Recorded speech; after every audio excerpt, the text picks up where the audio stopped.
with you, but if you could just give a little background about your journey from Bateson to Uh, music. well, I'll just make that part of the talk because I'd rather just talk for 10 minutes and leave lots of room for discussion afterwards than go on longer. I came to cybernetics through Gregory Bateson, and I'm thinking of that very poignantly right now in August of 2020 because Gregory used to take me to a place called Butano State Park in Northern California, partway between Santa Cruz and San Francisco, and another place nearby called Big Basin State Park. These were refuges of these extraordinary redwood forests. And as you know, these places are burning right now. You know, for the last 2 weeks, these places have been on fire. And really, all of the places in Northern California that are on fire now are important benchmarks for my youth, 50 years ago. Um, so it's hard to hear about those fires. And at the same time, I remember Gregory Bateson taking me on little camping trips to Butano. And we would spend hours, Gregory would just turn over a fallen limb of a redwood tree. And of course, as you know, there's an enormous community of creatures living in every square foot of that ecology. And we would spend hours looking at this 1 square foot and what was going on with the plants and animals, with the creatures who were wiggling in and out of there, and how they fed each other and jostled each other and created a sense of a larger organism in the redwood forest.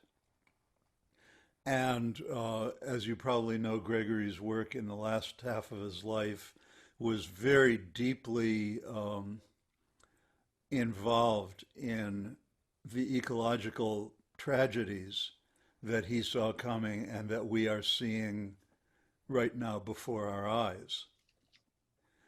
And so there's this dual, as I think about that forest in Butano, there's this dual nature, which was also the dual nature to Gregory's um, form of systems thinking, that we're aware of the sacredness of life, and in this kind of language, sacredness is actually something very precise and clear.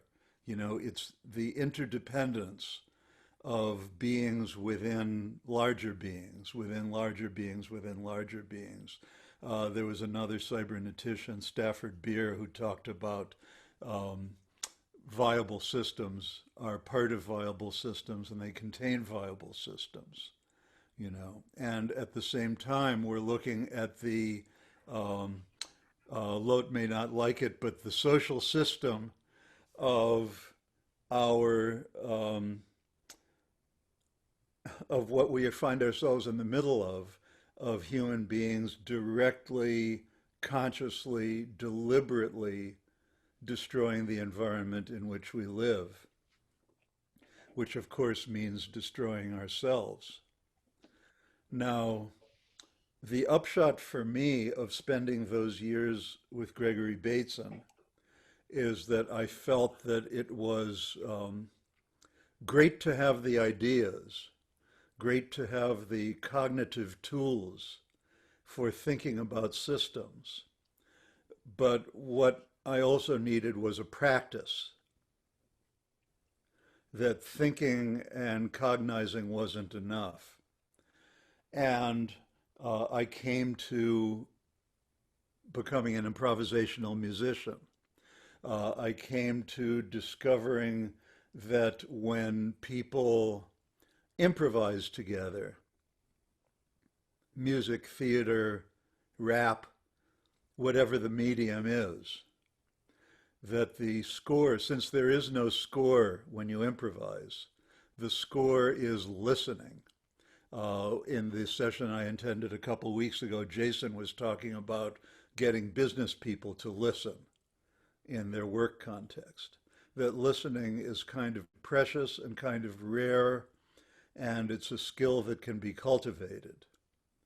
And when you're doing improvisational music, there's no template, there's no plan, there's no people getting together and say, we'll spend 2 minutes in C sharp major, and then we'll move to this key, and then we'll move to that key.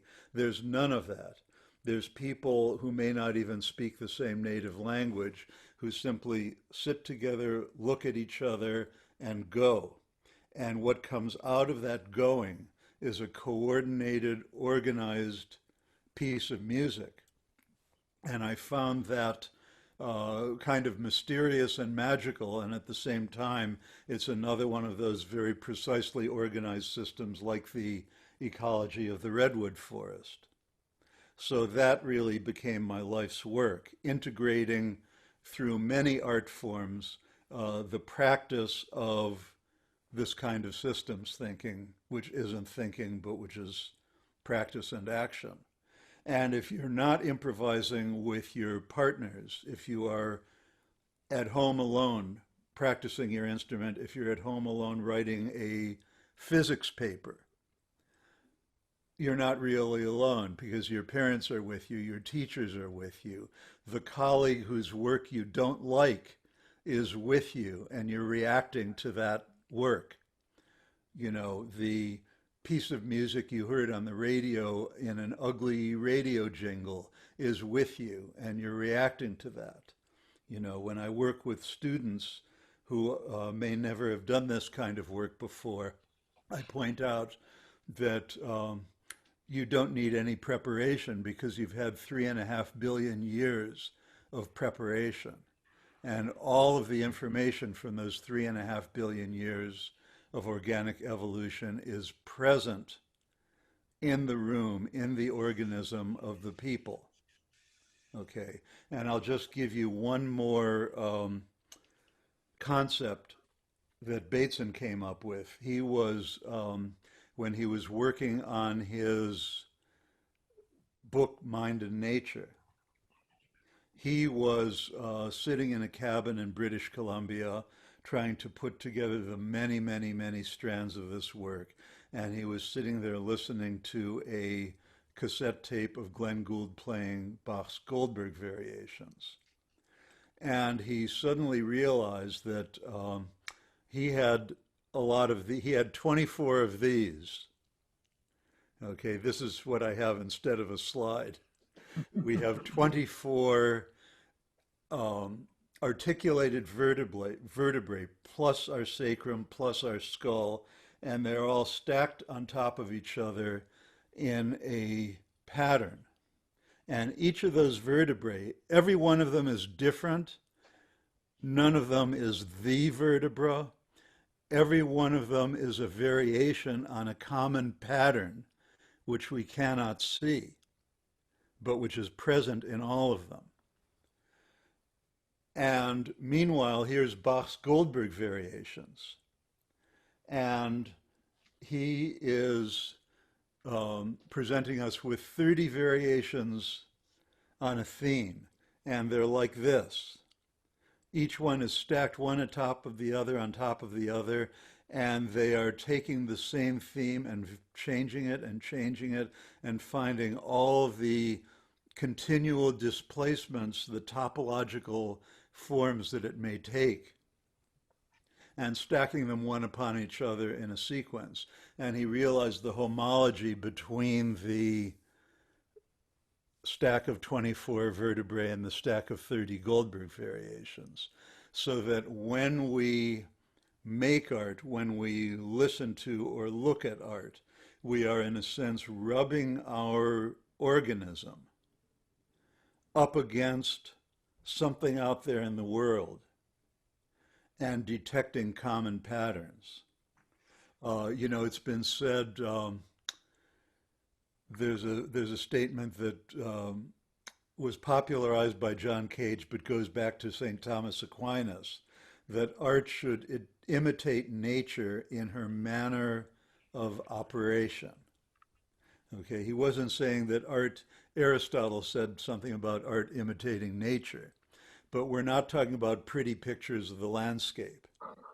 We're talking about the manner in which nature learns, evolves, coalesces multiple patterns into something that you can see, which then decays and becomes something else. And it's that process that we imitate when we're creating a piece of art, either alone or in combination with partners. So in my new book, The Art of Is, about this business of spontaneous creativity and improvising as a social matter, the central portion is called Thinking as Nature Thinks, because that is what we get to do. And when we have the opportunity in making a piece of art or a piece of science or a piece of writing or just a sentence that really communicates to other people, we are thinking as nature thinks, and we're getting practice, actual doing at being systems and communicating with systems. So I think that's been about 10 minutes, and I'd love to hear how you connect with this.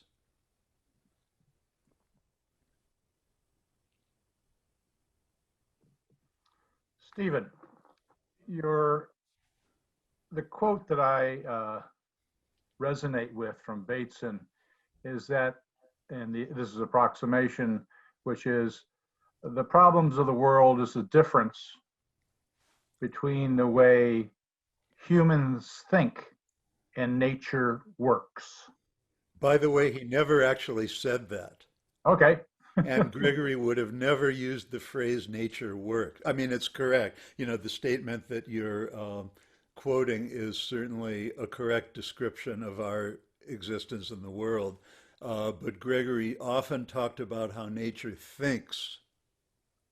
And he did say to scientists, do try to, this is an actual quote, he said, do try to think in a manner that's congruent with the way that you're thinking of, that what you're thinking about thunk. So yes, but anyway, yes, what you're saying is absolutely the difference that we're faced with now in our society.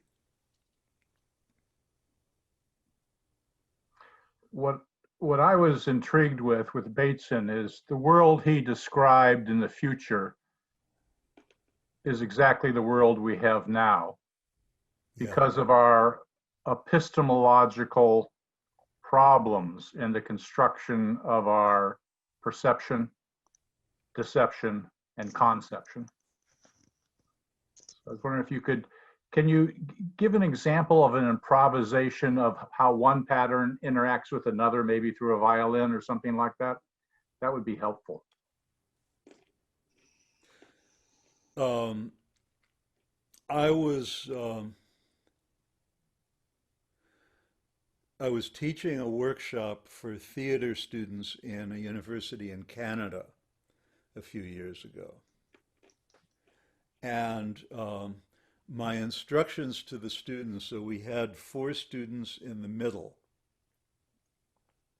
and about 35, 40 students in a circle of support around them.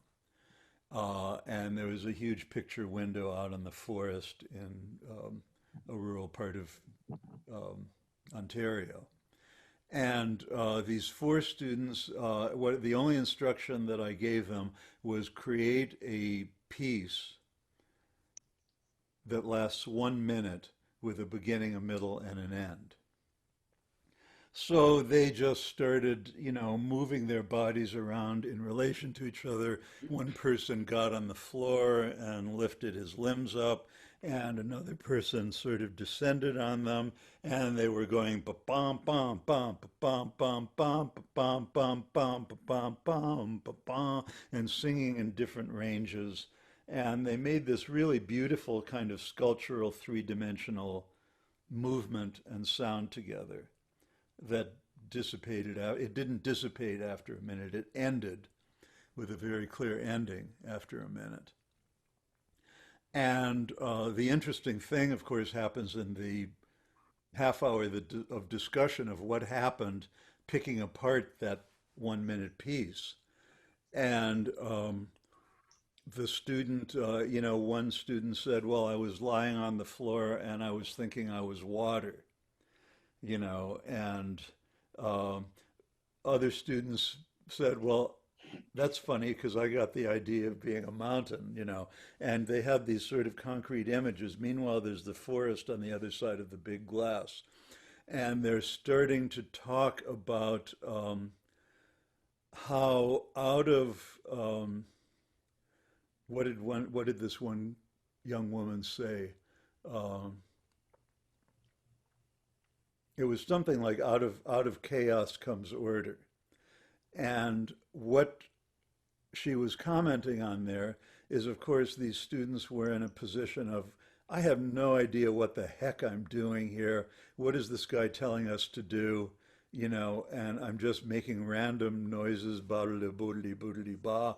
And so what begins with random noises very quickly becomes a shared language without anybody saying anything about it, because people mirror each other and pick up the patterns, so that what becomes a quirky, idiosyncratic pattern in one person becomes a shared pattern, and very quickly, within just 10 seconds, a shared language that a group of people can share.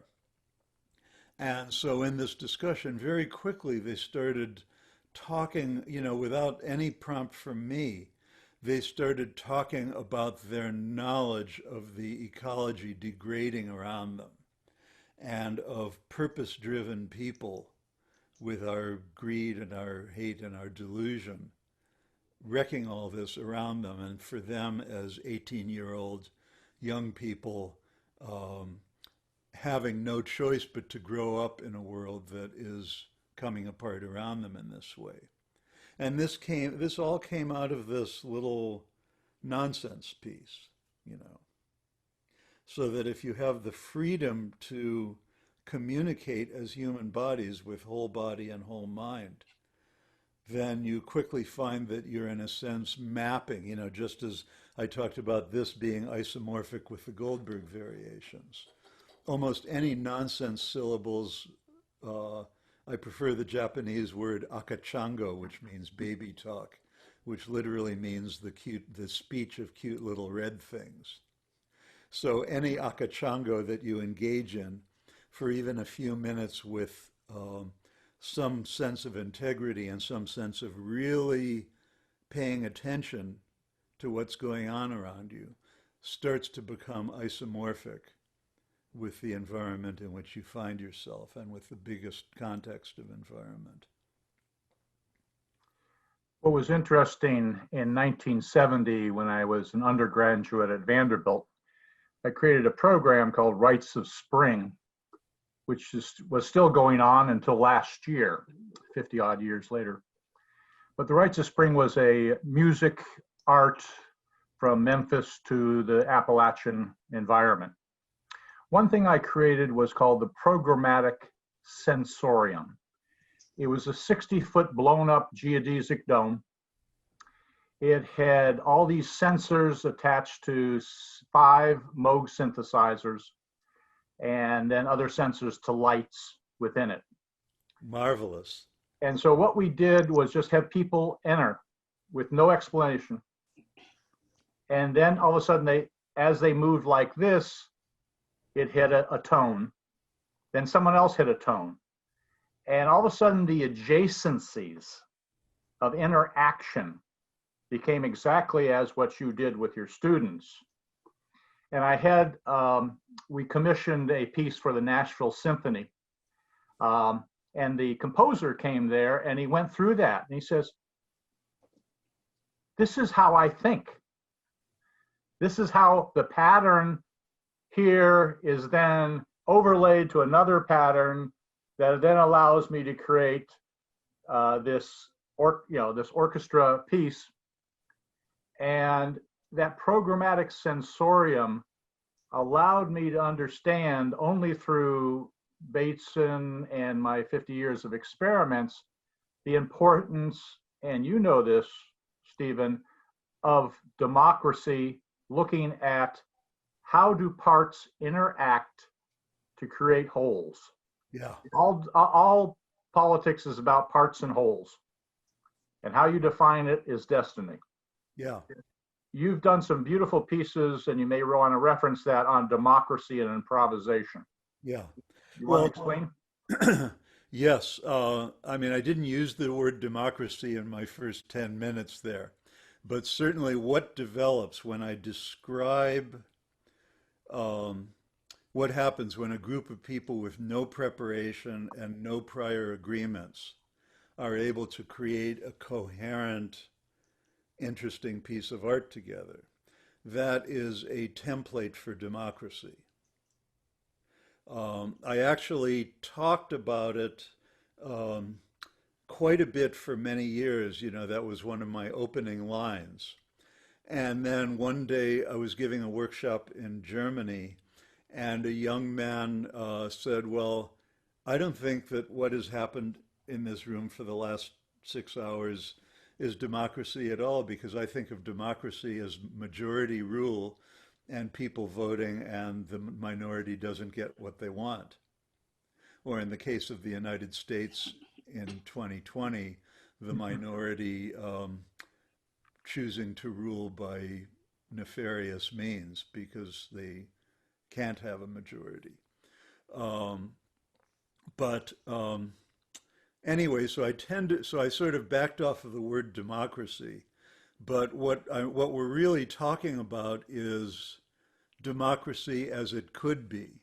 We're talking about a template for democracy or ecology, you know, a democracy when it really works beautifully, which is not often, not always, and not necessarily even often, is certainly analogous to what we mean by an ecology.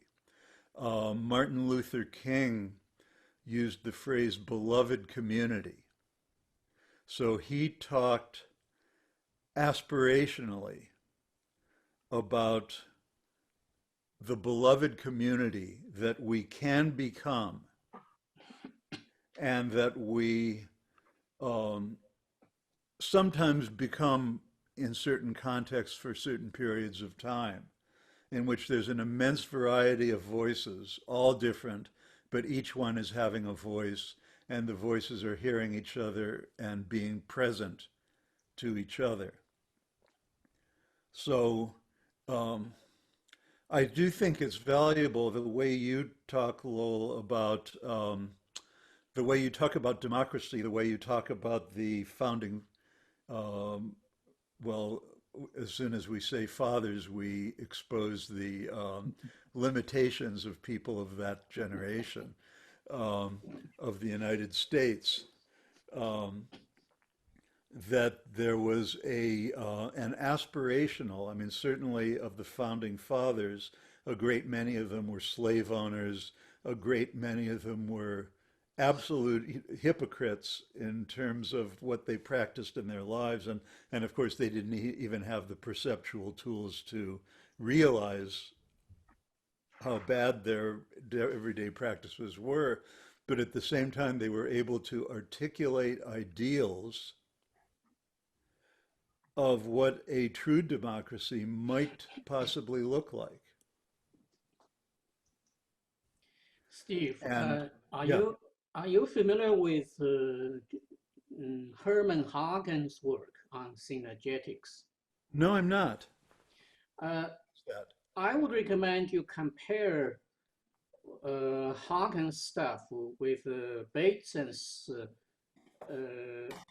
review of the larger system, and I think what you just talked about the cases in your classroom is a typical example of Haken would call synergy or synergetic Yes.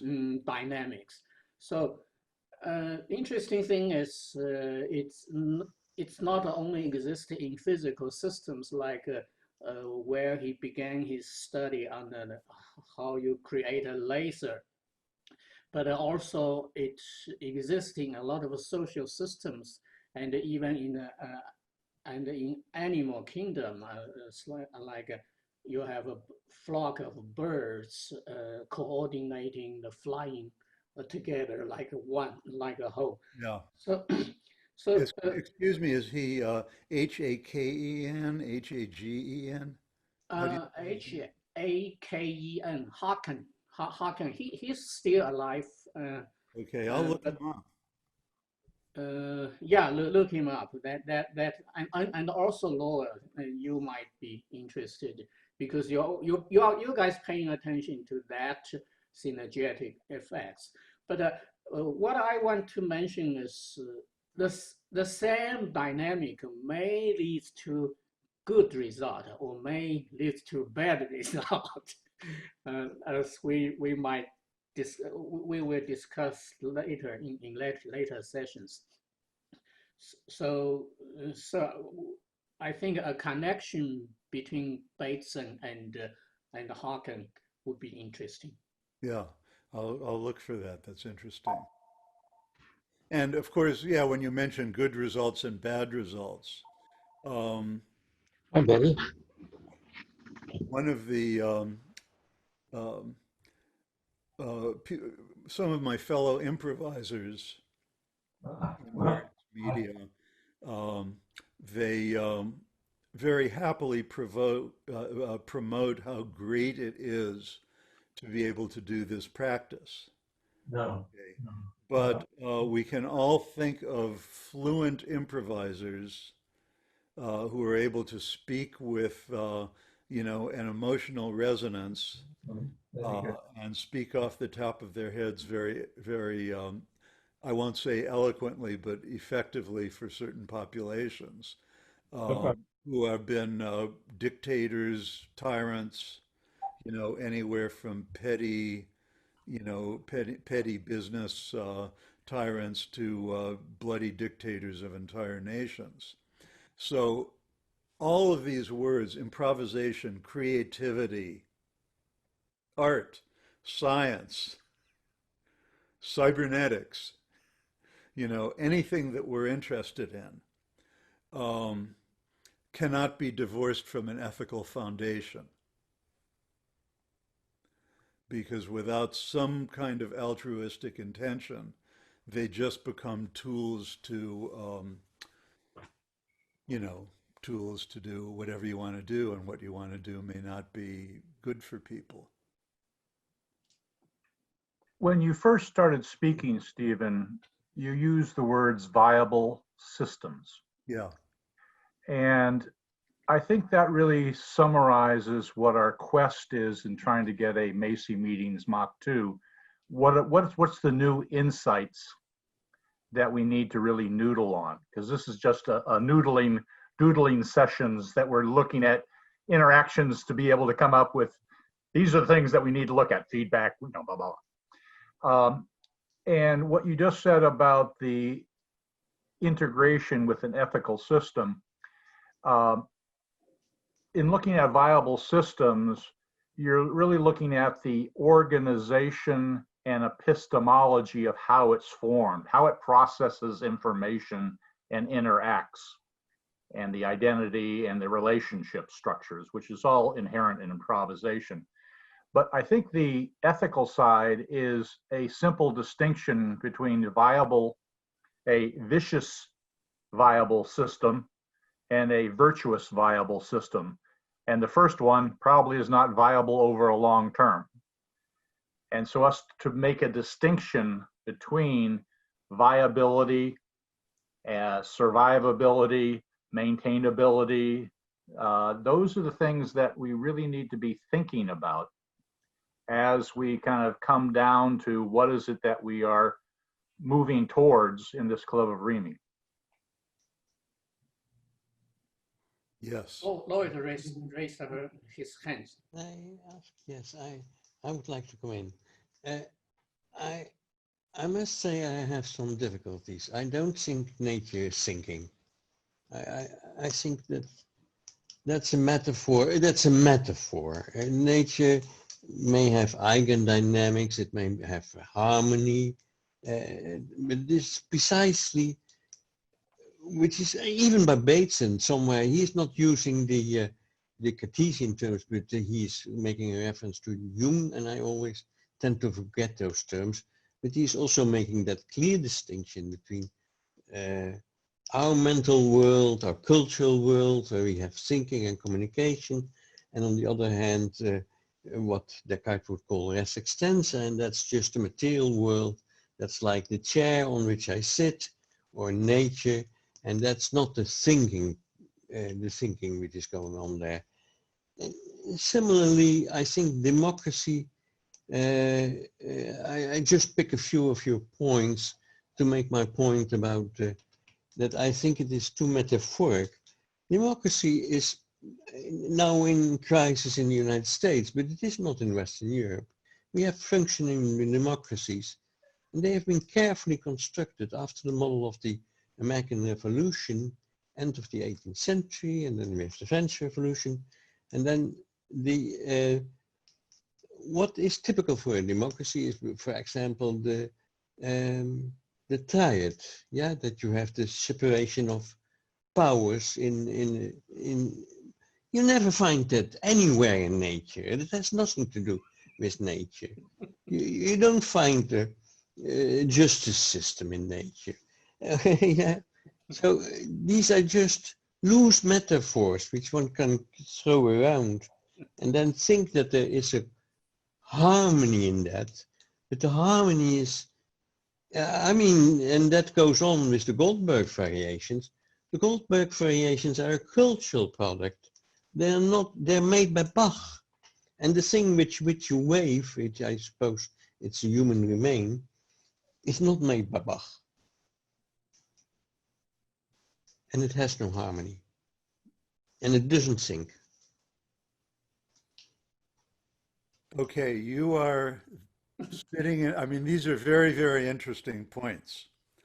And by the way, I have great envy for all of you who are living in Europe now, because, Oh, Canada is also okay, isn't it? yes, well, of course, Europe, Canada, Japan, uh, New Zealand, you know, there are a lot of thriving democracies left in the world. But the very largest countries, China, the United States, Russia, Brazil, India, Well, Indonesia, Brazil is pretty much a democracy, despite we don't like the guy. what is? Brazil is pretty much a Well, democracy. I, that's not what I hear from people who, No, they elected the wrong guy, but he will go for the next elections. yeah, I hope so. And But Belarus is anyway, beautiful. to get back to your point, which is very interesting, okay, in um, in Buddhism, the primary principle is something that that is translated into English as emptiness of inherent existence. Mhm. Okay, now um, when Buddhist documents first made their way to the West in the late 19th and early 20th century, this was misunderstood. The word emptiness was seen as primary, and this was misunderstood to be some sort of nihilism. Okay, but um, the Vietnamese poet and priest Thich Nhat Hanh gave a much more precise definition in English, which he called interbeing, that the operant word in that phrase, emptiness of inherent existence, is inherent. For example, you refer to your chair. that you're sitting on as an inanimate object. Is that chair made of wood, by the way? No, no, No. it's Okay, so it's plastic. industrial, It's industrial. got plastic. It's got plastic and steel. Okay. Yes, it So the has. plastic came from dinosaur shit, and the remains of the plastic came from the remains of forests and animals that lived in the age of the dinosaurs that had a But the 60. dinosaurs didn't do the thinking about it. I'm not. I'm not. The the plastic came from the process from 60 million years plus of processes in the Yeah. earth. It was then um, removed from the earth by people. The chemical composition of the plastic was decided by the creative process of a long series of chemists. Sure, sure. The chair itself was designed by a designer, possibly using a computer, possibly using drawing materials. The actual work of making the chair was done by probably underpaid laborers in a factory somewhere in the world. Uh, the metal in the chair has its own history. By history, we mean an infinitely extensible set of stories. So the labor that the laborers did to make your chair, the piece of garbage your chair will be in 100 years or so, are all stories that are present within your chair. Okay, your chair, even though it seems like a solid inanimate object, I mean, clearly we as organisms, we last for whatever it is, 80 years plus or minus, and then we disintegrate and decay. Um, and a chair seems like a solid object, but the chair also is an accumulation of infinitely many stories, and the chair is temporary. May So I come in? so the chair contains all of those stories of all of the work, of all of the history of the material that went into it. The only thing it doesn't contain, the only thing it is empty of, is an independent, separate existence all by itself. So when in Buddhist philosophy they talk about emptiness of inherent existence, the chair is interbeing with all of these processes, all of these stories. The only thing it doesn't have is a separate, independent existence as a thing all by itself, which is why Gregory Bateson was fond of urging us to stamp out nouns. So all of these, and then here's Bach, here's this, it's not a human vertebrae, it's presumably from a deer, but who knows what it's from. Um, here you are, Bach has those 24 vertebrae, you have those 24 vertebrae. As you're sitting there and as I'm sitting there, both of us are kind of waving back and forth in our chairs, right? We're both waving a little bit from right to left. And as our body keels over to the right, our muscles know to pull us to the left. And as our body keels over to the left, our muscles know to pull us over to the right. So the fact that you're sitting in a chair for the moment not saying anything and for the moment not seeming to be doing anything, we are actually embodying negative feedback. We're embodying the recursiveness of systems. Okay, we are being a system. You are being a system with your 24 vertebrae that are wiggling around in a chair like this, analogous to Bach being a system sitting on his chair composing the Goldberg Variations. He was certainly aware of these larger patterns in nature and talked about them. And the idea, you know, we have an idea in, well, in music history, in the history of any of the arts, in the history of science, that history is a clothesline going through the centuries with, you know, pieces of paper hanging from the clothesline. You know, here's Bach, here's Beethoven, here's Mozart, here's Brahms, here's Stravinsky, here's, you know, all of today's composers. But all of these, in the moments that they were being composed, which might be an entire lifetime, let alone the time of the person who's playing it and recreating it now, playing Bach the improviser, temporarily fixated in the form of a score. Okay, these are all dynamic systems in constant change and systems in interaction with each other, observe their, Yeah. yes, please. I I put it down because to me your face is down, but I don't know where it is. okay. It's probably follow up to what you two are talking about. What I found super interesting and I had never thought about is when you said when playing jazz, people need to listen. And it's not just that they're listening, they have to play at the same time. So they're doing the discursive activities together. So they're doing something and they're listening and they're judging, all three together in real time. And That's eating. beautiful. And eating. There's a beautiful article by Alfred Schutz, Making Music Together. Yes. And it's very interesting you mentioned Schutz because he's also on my radar.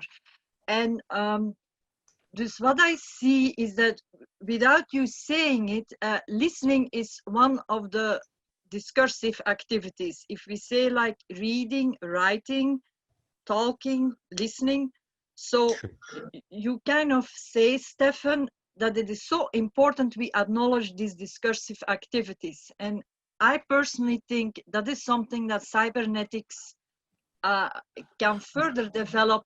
Like, what is the role of these discursive activities? Do we put them first or do we put them second? Like that we think of the system as coming from 1 billion years ago as like the first argument, and then you say, oh, gee, we happen to be listening to each other.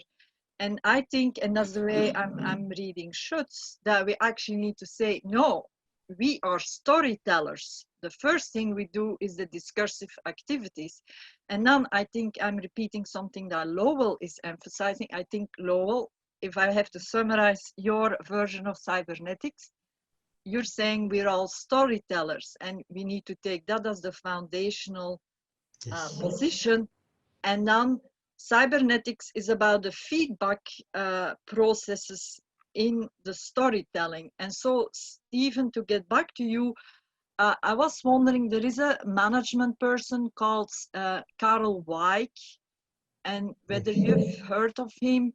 He's someone who talks about management as playing jazz.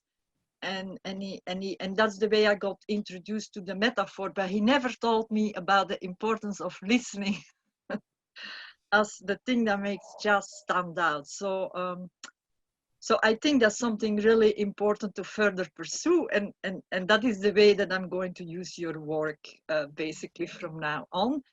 And as a general footnote to the people who haven't heard me before, I got inspired to think about listening and discursive activities from Karl Popper, from his 3-world hypothesis, which I interpret to be emphasizing the importance of discursive activities, even though Karl Popper himself didn't do a good job of putting that emphasis. So anyway. Even more important than Popper is, in my opinion, Husserl. Yes, in the background. He's very much part of the picture. I just had to use an entry point, and for me it was Karl Popper who opened the door to all these other thinkers. But let me take this back to Stefan. because I think it became very precise when we were talking about the chair. Yeah, so I would accept it in my chair in some way. There is remains of dinosauruses or shit of dinosauruses. I would accept that. What I wouldn't accept is that there is a story in the chair about the dinosaurs. Well, we're all storytellers, but also we are storytellers within a limited time. So you can trace back the story of the chair all the way back to the Big Bang. But for today, we still have another presentation by Stuart waiting to be heard by ourselves. Stuart, welcome. If I could just summarize what I heard from Stefan, is that nature is not a thing. And that's what really upset Bateson, is when you talk about hugging trees and saving whales as things versus the ecology of interactions. Interactions are stories. In the universe where you talked, Stephen, about the 3.5 billion years of evolution, there were a lot of hydrogen atoms creating a story with an oxygen atom that then created water that had many new possibilities of stories because it changed the boundary conditions of what a hydrogen atom could be and what an oxygen atom could be, and then went to 3 phases, a vapor, a solid, etc. So it's number one is nature is not a thing, and the evolutionary process is a storytelling, interactive adjacencies of organism, niche, atom, molecule, molecules, cells, environment.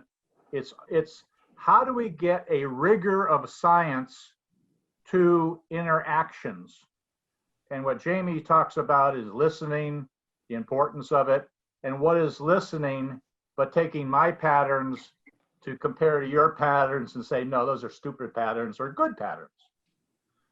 And so that sort of interaction, and that means we are not a science of things.